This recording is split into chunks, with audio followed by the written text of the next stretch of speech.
Le défunt fondateur d'Apple, Steve Jobs, est considéré parmi les plus grands PDG de tous les temps. Son succès était dû en grande partie à sa recherche de la perfection. Découvrez comment Dieu veut que vous poursuiviez la perfection spirituelle, maintenant sur la clé de David, avec Gérald Fleury. Bonjour à tous. Au moment de sa mort en octobre 2012, Steve Jobs présidait la plus grande entreprise de la planète. Un rôle qui sort de l'ordinaire. Il était le dirigeant d'Apple, une réussite spectaculaire, et beaucoup de gens ont dit qu'il était le plus grand PDG de tous les temps. Et ils le disent encore. Mais sa qualité la plus importante était peut-être sa recherche de la perfection. Il recherchait la perfection. Il s'efforçait de créer des appareils parfaits, de lancer parfaitement ses produits ou de perfectionner les magasins Apple. Tout devait être aussi proche de la perfection que possible, ce qui est inhabituel. Son objectif était de créer le produit le plus parfait qui soit. Tel était son but. Voici une citation tirée d'un article que j'ai écrit intitulé « Steve Jobs et sa passion brûlante pour la perfection ». Grâce à sa technologie, Steve Jobs a révolutionné l'industrie de l'informatique, du cinéma, des téléphones portables, de la musique et a même changé le monde entier. Pourtant, il n'a jamais trouvé les réponses aux questions les plus fondamentales et les plus cruciales de la vie. Au cours de l'une de ses dernières conversations avec son biographe, M. Isaacson, Jobs a philosophé en disant qu'il aimerait croire que quelque chose de grand est réservé pour l'homme après sa mort. Mais, a-t-il ajouté, la vie est peut-être comme un interrupteur, ça clique et vous disparaissez. C'est une perspective plutôt négative et c'est vraiment pitoyable par rapport à ce que votre avenir vous réserve si vous le comprenez. Alors, en 1983, Jobs cherchait un PDG pour diriger Apple et faire bouger les choses. Il passa quelques mois à essayer de convaincre John Sculley, le PDG de Pepsi-Cola, d'accepter le poste. Finalement, Jobs lui dit sans ambages « Voulez-vous passer le reste de votre vie à vendre de l'eau sucrée? Ou bien voulez-vous avoir une chance de changer le monde ?» Il parlait de changer le monde, par le moyen de la technologie, bien sûr, et c'est en effet ce que Jobs a fait et il a réussi de façon spectaculaire. Il a également dit à ses collègues « Nous sommes ici pour avoir un impact sur l'univers. » Pour avoir un impact sur l'univers, quelle ambition! Or, votre objectif devrait être meilleur que ça, et plus grand encore d'un point de vue spirituel. Nous devons penser à plus qu'à simplement avoir un impact sur l'univers. Dieu dit qu'il nous confiera le gouvernement de l'univers pour toujours. Je vous montrerai cela un peu plus tard.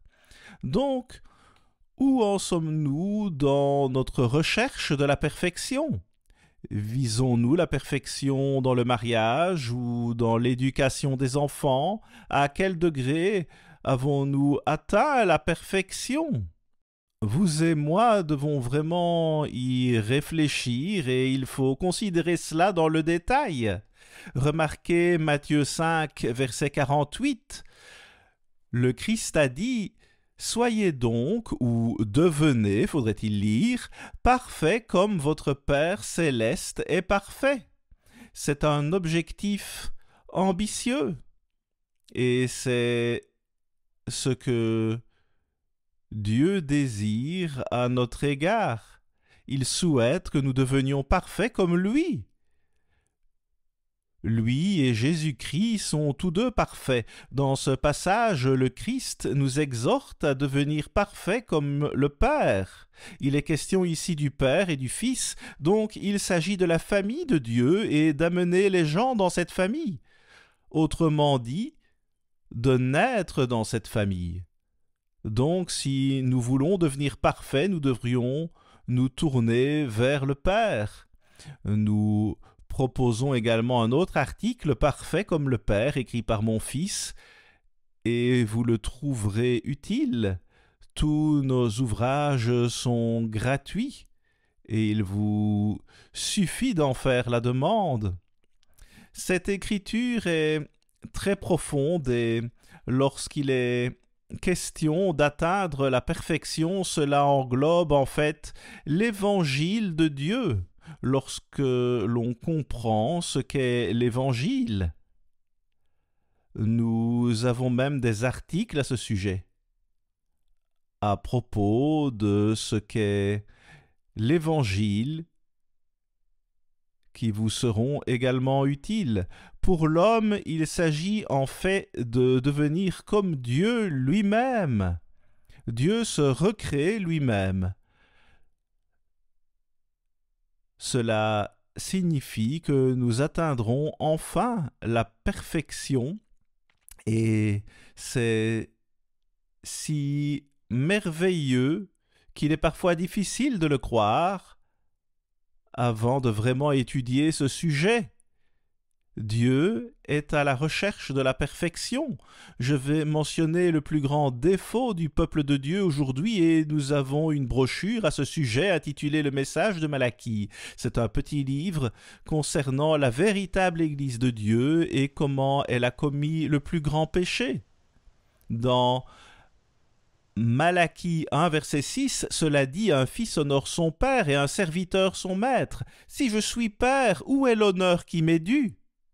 Où est l'honneur qu'il faut me rendre ? Eh bien, Dieu exige que nous l'honorions, il se recrée en nous, et il n'y a rien que Dieu puisse faire de plus grand que cela.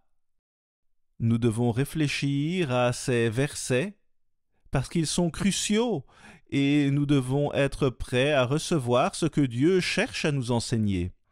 Or, il nous faut une certaine attitude, comme je vous le montrerai dans un instant, si nous voulons recevoir cette merveilleuse vérité.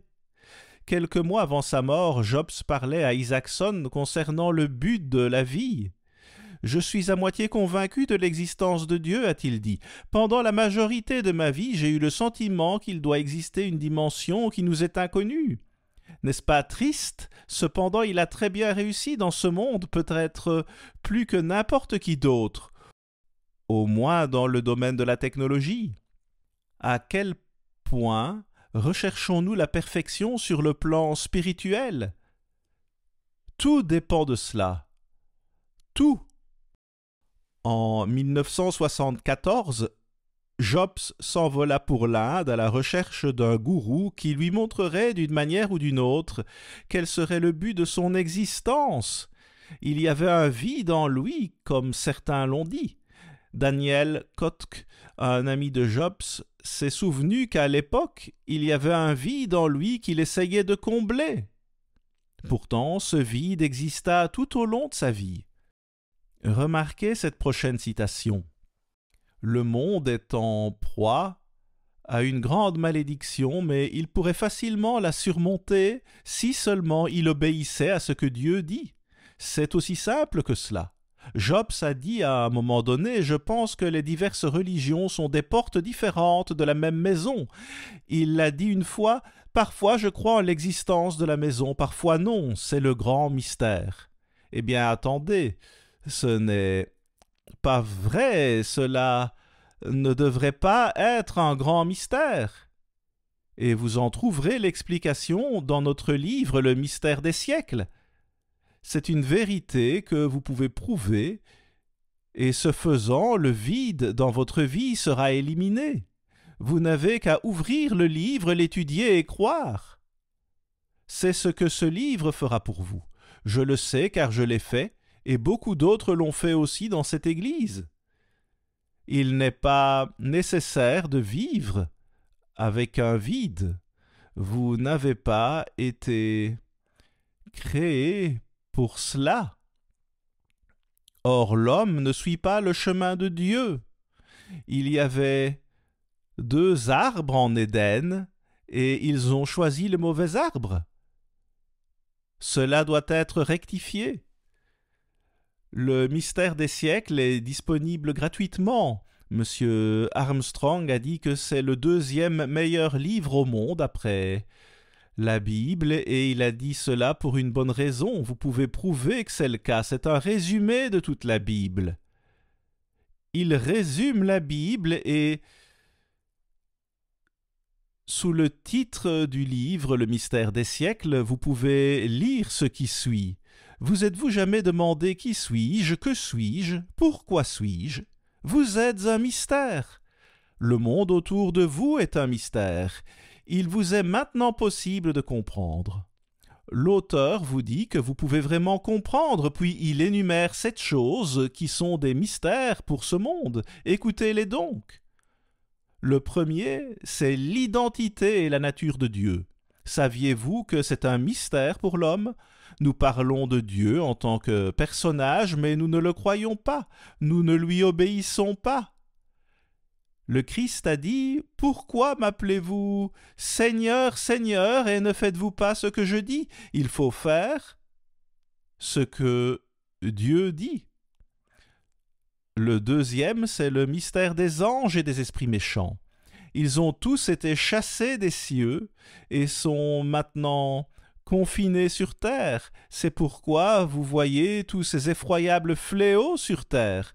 Mais combien de gens comprennent cela? Très peu le comprennent. Le troisième mystère, selon ce livre, c'est le mystère de l'homme. Eh bien, nous avons besoin de comprendre pourquoi nous sommes ici. Qu'est-ce que l'homme?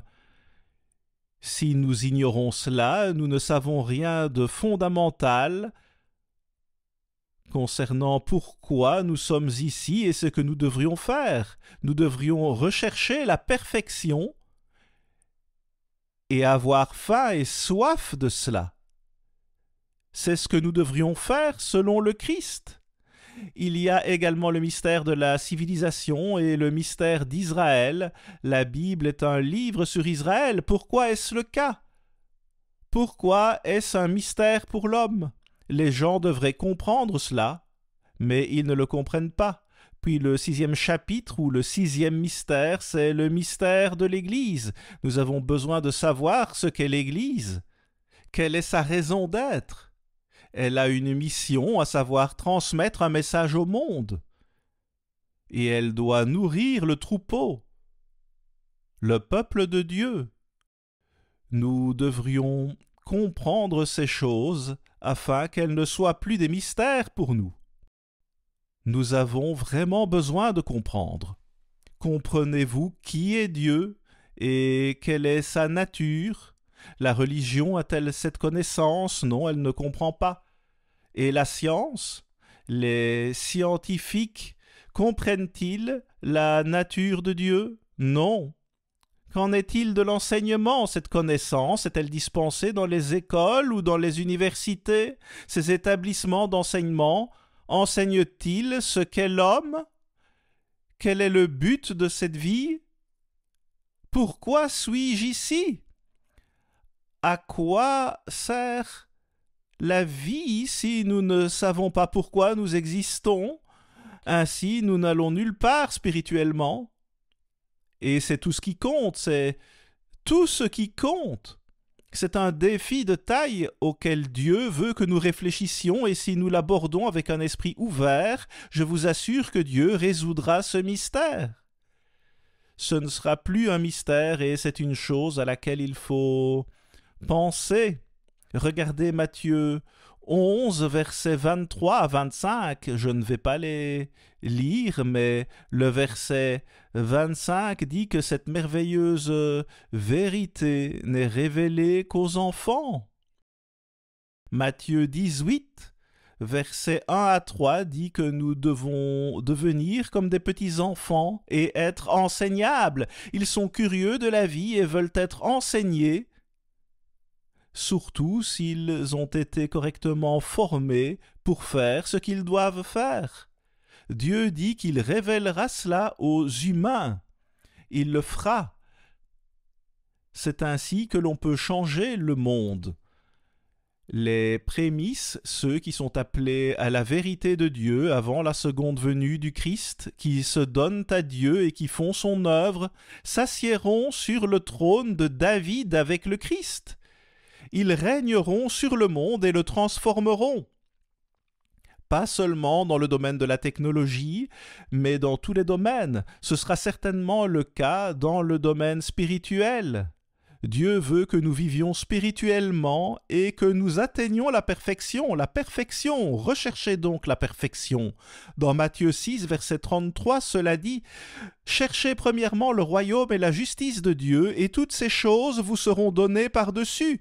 Il vous donnera tout ce dont vous avez besoin pour vivre, et même plus, si vous cherchez d'abord le royaume de Dieu. » La raison pour laquelle Dieu dit cela, c'est que si vous ne cherchez pas d'abord le royaume de Dieu, votre attention sera accaparée par toutes sortes de choses insignifiantes, et cela vous éloignera du royaume de Dieu.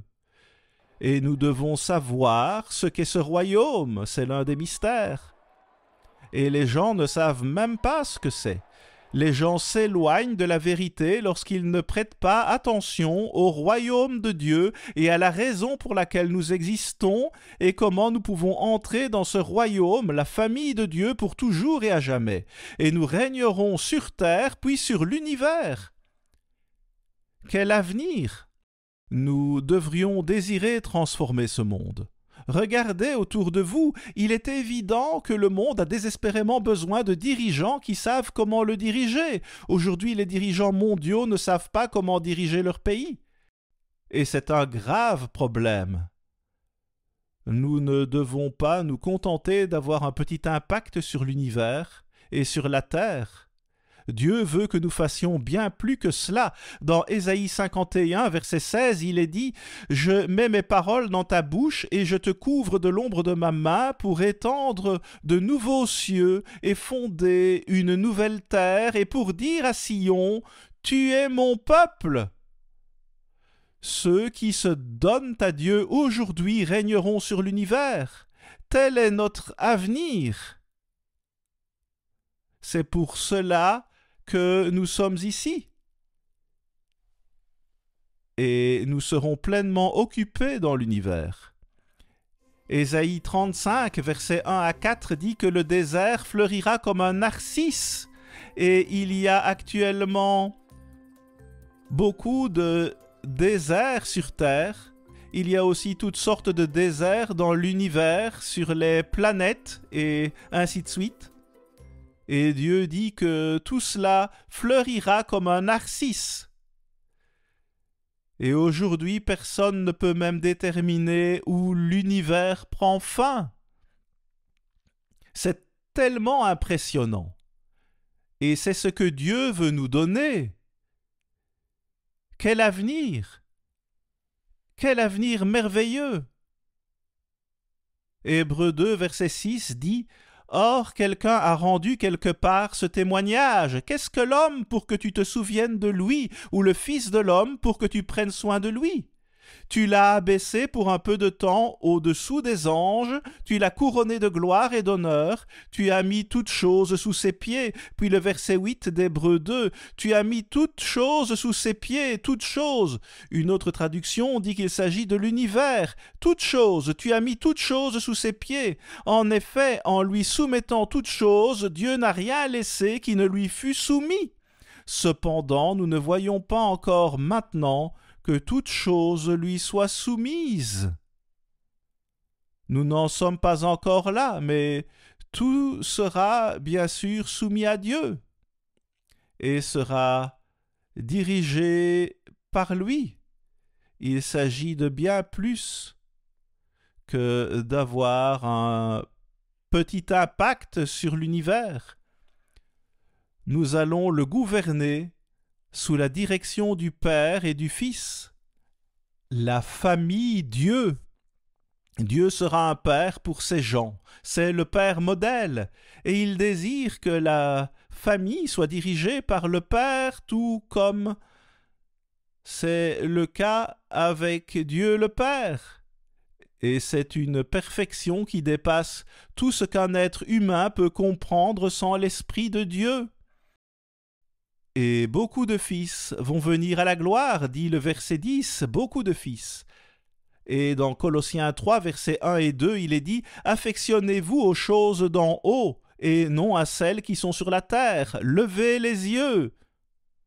Soyez donc parfaits comme votre Père céleste est parfait. » C'est élevé. C'est pour cela que vous devez vous passionner de tout votre être. C'est ce que Dieu nous donne. Ce n'est pas une fantaisie, c'est la seule vie qu'on puisse réellement qualifier de vie. Aujourd'hui, nous ne sommes qu'une existence chimique. Dieu veut nous donner la véritable vie. Comment ne pas se montrer au moins enthousiaste pour cela? Nombreux sont ceux qui rejettent cela à leur propre détriment, c'est certain. Hébreux 12, versets 6 et 7 disent « Car le Seigneur châtie celui qu'il aime et il frappe de la verge tous ceux qu'il reconnaît pour ses fils. Supporter le châtiment, c'est comme des fils que Dieu vous traite. Car quel est le fils qu'un père ne châtie pas? De quoi Dieu parle-t-il ici? » Eh bien, le verset 8 dit « Mais si vous êtes exempts du châtiment auquel tous ont part, vous êtes donc des enfants illégitimes et non des fils. Cela signifie tout simplement que le Père n'est pas là. Vous devez permettre à Dieu de vous châtier de temps en temps, tout comme un père doit guider son fils s'il l'aime. Et Dieu nous aime, et il dirige notre vie. » N'est-ce pas étonnant de voir tout ce que Dieu nous donne? C'est une chose à laquelle il faut vraiment réfléchir et penser. Puis le verset 9, « D'ailleurs, puisque nos pères, selon la chair, nous ont châtiés, et que nous les avons respectés, ne devons-nous pas à bien plus forte raison nous soumettre au Père des esprits pour avoir la vie? En d'autres termes, vous ne vivez pas si vous ne laissez pas le Père vous diriger. Ce n'est qu'à cette condition que l'on fait partie de la famille de Dieu. Et quel avenir ce sera? Regardez autour de vous, l'éclatement de la famille déchire la société. La famille est le fondement d'un pays ou d'une civilisation. Il faut que la famille soit le fondement et qu'elle soit construite selon la direction de Dieu. 1 Jean 4, verset 19 dit « Pour nous, nous l'aimons parce qu'il nous a aimés le premier. » Et remarquez, c'est lui qui prend l'initiative. Il veut construire une relation avec vous. Il veut être votre Père. Et le Christ veut être le chef de l'Église pour vous diriger en toutes choses, pour que vous ayez une vie heureuse et merveilleuse. À la semaine prochaine, ici Gérald Fleury. Au revoir les amis.